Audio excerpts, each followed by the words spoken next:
Hey guys, today let's talk about some hanging knee raises or toe to bars, whatever your level of progression is.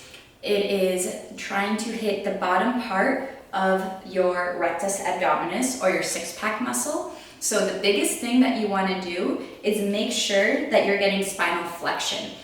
Try to think of bringing the pelvis up to the ribs here, getting that spinal flexion. So that's the biggest thing. A lot of people, when they do their hanging knee raises, all they do is they bring their knees up and they're using a lot of hip flexion there. So you're just using your hip flexors to do that. So what you really want to do is, as you're bringing those knees up, the flexion is really coming from your spine, the bottom part. So up here, what we're going to be doing, we're going to come up and then we are going to bring those knees up, flexing that spine. So again, this is the first progression here, just bringing the knees up.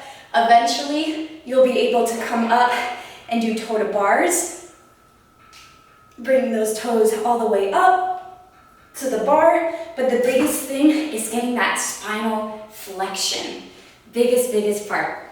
I hope that helps, guys. If you have any questions, please feel free, leave them in the comments. Thanks so much, and I'll see you guys next time.